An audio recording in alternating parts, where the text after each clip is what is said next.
दोस्तों, वेदांता लिमिटेड की बात करें तो स्टॉक के अंदर गिरावट का जो सिलसिला था वो थम चुका है। आज कुछ पॉजिटिव क्लोजिंग देखने को मिली है। आपको ये पता ही होगा कि वेदांता का शेयर बहुत जबरदस्त दौड़ चुका है। पिछले 7-8 महीनों में अगर आप देखें तो स्टॉक ने बहुत बड़ी तेजी बताई है और ऐसे में समय-समय पे प्रॉफिट बुकिंग आती रहती है। लेकिन अभी भी इसकी जो रफ्तार है आगे बढ़ती हुई दिखाई देगी क्योंकि डीमर्जर अभी भी बाकी है। वैसे डीमर्जर के लिए कंपनी ने अपनी रिकॉर्ड डेट तो अभी दी नहीं है लेकिन उसकी डेडलाइन दे दी है। यानी डीमर्जर अब जल्द ही कंप्लीट होने जा रहा है और निवेशकों को फायदा होगा जो इसमें खरीदारी इस समय कर रहे हैं। तो यहाँ पे कुछ बड़ी अपडेट निकल के आ रही है। हिंदुस्तान जिंक से भी कुछ अपडेट निकल के आ रही है जो इसकी सब्सिडीज कंपनी है और इसमें सबसे बड़ी हिस्सेदारी वेदांता की है। तो आप देख सकते हो कि यहाँ पे एक अच्छी रेटिंग मिली है कंपनी को। वेदांता और हिंदुस्तान जिंक दोनों ही जबरदस्त डिविडेंड भी देती है और इसी वजह से लोग यहाँ पे इन शेयरों में खरीदारी करना पसंद करते हैं और मेटल शेयरों में फिर से पॉजिटिव माहौल बनेगा। मार्केट एक्सपर्ट बहुत ज़्यादा बुलिश है। अगर मार्केट की ये सारी जानकारी चाहिए मेटल शेयरों पे तो ऑलरेडी हमारा टाटा स्टील पे वीडियो बना है, वो जाके आप देख सकते हैं।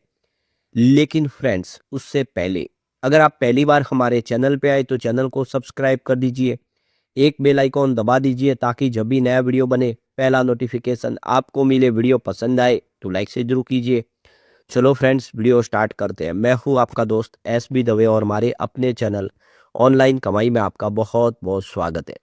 सबसे पहले वेदांता लिमिटेड के कारोबार की बात कर ले तो 679 पर आप देख लो कि आज क्लोजिंग देखने को मिली है। यहाँ पे 0.91% यानी लगभग 1% के आसपास की तेजी बनी है स्टॉक के अंदर। अब यहाँ पे गौर करने वाली बात है कि क्लोजिंग तो कल आप देखिए 673 पर थी फ्राइडे को और आज 669, मतलब गिरावट के साथ इसने शुरुआत की है और यहाँ पे 665 का लो भी बना। यानी जो बिकवाली होनी थी वो हो चुकी। निचले लेवल से जो खरीदारी शुरू हुई उसने काफी कमाल किया और 681 पर चला गया स्टॉक। तो ये क्लियर है कि आप देख सकते हो कि स्टॉक ने यहाँ पे जो बिकवाली की वजह से जो दबाव बना वो नीचे स्टॉक आ गया क्योंकि यहाँ पे 769 का अब नया फ्रेश 52 वीक का हाई बना था। स्टॉक उससे नीचे लगभग 100% डिस्काउंट पे इस समय स्टॉक आया और वहां से फिर एक बाउंस बैक भी दिया है। तो अब देख सकते हो कि काफी कम समय में ये 363 का जो शेयर था वो 769 तक पहुंच गया था। काफी अच्छी तेजी बनी। थोड़ी प्रॉफिट बुकिंग तो आनी थी लेकिन अब फिर से एक माहौल पॉजिटिव बनने लगा है। फिलहाल जो मार्केट कैप है वो 2.53 लाख करोड़ का है और यहाँ पे इसका पी रेशियो देखें तो वो 18.89 का। तो इतनी बड़ी तेजी के बावजूद भी इसका जो पी रेशियो अपने इंडस्ट्रीज के पी रेशियो के मुकाबले कम है। इसका मतलब ये है कि स्टॉक अभी भी अट्रैक्टिव है और बहुत अच्छा डिविडेंड पे आउट करती है कंपनी। 7.5% का डिविडेंड पे आउट करती है यील्ड में। और ये इंडिया की जो प्राइवेट प्लेयर हो, जो मेटल सेक्टर की कंपनी हो, सबसे बड़ी कंपनी हो, सबसे शानदार डिविडेंड है। डिविडेंड को बादशाह कहते हैं इसको। वेदांता हमेशा डिविडेंड का बादशाह, नंबर 1 डिविडेंड देने वाली कंपनी है और इसी लोग इसको पसंद करते हैं। अब हिंदुस्तान जिंक लिमिटेड की बात करें तो 594 पर आज क्लोजिंग थी जहाँ पे 0.28% के आसपास की तेजी देखने को मिली। स्टॉक ये भी अब देखे तो बहुत ज्यादा दौड़ के फिर यहाँ पे प्रॉफिट बुकिंग आई। तो शुरुआत कमजोर के साथ हुई। आप देखिए 585 पर, जबकि क्लोजिंग फ्राइडे को 592 के आसपास थी। इंट्राडे में भी 582 तक गया लेकिन फिर वहां से जो दौड़ लगाई काफी शानदार है। 796 तक चला गया। तो इसका भी जो फ्रेश हाई बना है वो 733 का है। सिल्वर जिस तरह से रोज नए रिकॉर्ड बना था उस हिसाब से इसकी शेयर की प्राइस भी लगातार दौड़ रही थी। पर अब सिल्वर थोड़ा ठंडा पड़ गया है तो हिंदुस्तान जिंक के शेयर में भी दबाव की स्थिति बनी है। लेकिन इसने भी बहुत अच्छा कमाल किया। 378 का जो 52 वीक का लो है स्टॉक, वो आप देख सकते हो कि 733 को क्रॉस कर गया। बहुत बेहतर किया और अब यहाँ पे थोड़ी सी संभावना बनी है। फिलहाल मार्केट कैप इसका 2.51 लाख करोड़ के आसपास, जो एक बड़ी मजबूत मिड कंपनी बनाते हैं इसको मेटल सेक्टर की।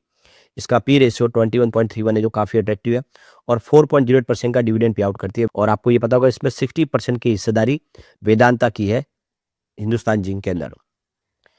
अब यहाँ पे जो बड़ी अपडेट निकल के आ रही है, हिंदुस्तान जिंक और वेदांता की तरफ से जो एक्सचेंज को जानकारी दी है, तो ये सेबी के रूल्स के तहत इनको जो ESG रेटिंग प्राप्त हुई है जिसकी जानकारी यहाँ पे देना आवश्यकता है, तो उसको लेकर इन्होंने अपनी रेटिंग की जानकारी एक्सचेंज पे दे दी है कि कंपनी को रेटिंग कितनी मिली है। तो कंपनी की तरफ से जो एक्सचेंज को जानकारी कि सेबी के रूल्स के तहत हम ये जानकारी देना चाहते हैं कि SESS ESG research private limited, जो SEBI registered ESG rating provider agency है, SES, तो ये सेबी की तरफ से इनको वो अथॉरिटी दी गई है। उन्होंने यहाँ पे इंडिपेंडेंटली जो एक रेटिंग इन्होंने अपनी दी है वो है ESG रेटिंग 67.8। तो ये रेटिंग बहुत अच्छी है जो हिंदुस्तान जिंक को दी है। यहाँ पे एक इंडिपेंडेंटली रेटिंग एजेंसी SES की तरफ से। तो ये देख सकते हो कि ये जो रेटिंग इनको मिले वाया ईमेल, इनको 13 फरवरी 2026 को 6:45 पर पता चला है कि उनको ये रेटिंग दी गई है। तो बहुत अच्छी रेटिंग है।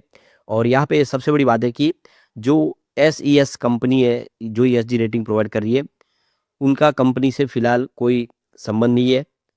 ये जो इंडिपेंडेंटली रेटिंग उन्होंने बना के दी है, उन्होंने जांच करके इसकी रेटिंग प्रोवाइड की है।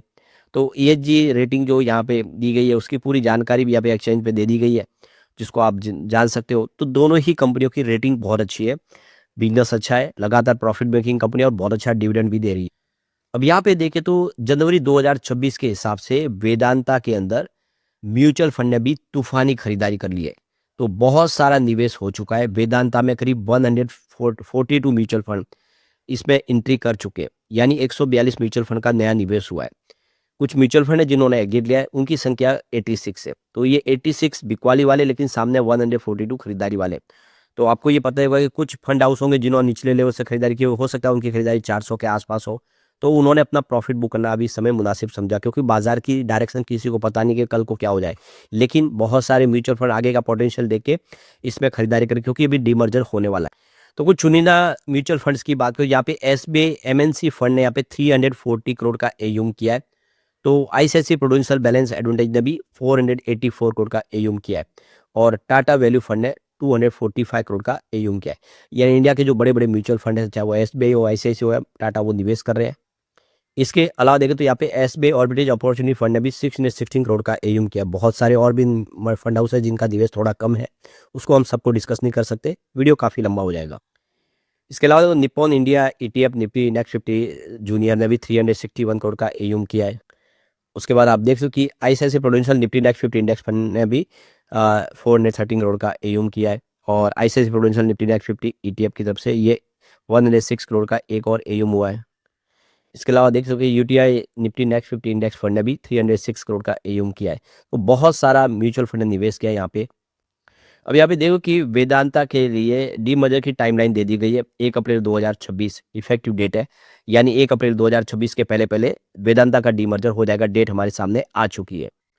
तो वेदांता की कंपनी आप देखें तो 5 हिस्सों में बंटने जा रही है। तो अभी फिलहाल आपके पास एक शेयर है, वो एक शेयर अगर आप रखेंगे तो आपको कंपनी की तरफ से 4 और शेयर दिए जाएंगे। इसका मतलब ये होगा कि आपके पास टोटल 5 शेयर हो जाएंगे, यानी 5 अलग अलग कंपनियों में आपको हिस्सेदारी का मौका मिलेगा। तो अभी 1 अप्रैल दूर है, उसके पहले पहले आपको खरीदारी करनी चाहिए, तो आपको ये पूरा डीमर्जर का फायदा हो जाएगा। लेकिन फ्रेंड्स, कोई भी इन्वेस्टमेंट करने से पहले अपने फाइनेंशियल एडवाइजर से एडवाइस ले ले या अपना खुद का रिसर्च करें, क्योंकि मैंने वीडियो आपके एजुकेशनल पर्पज के लिए ही बनाया। वीडियो पसंद आए तो लाइक से जरूर कीजिए और चैनल को सब्सक्राइब कर दीजिए। Thank you friends.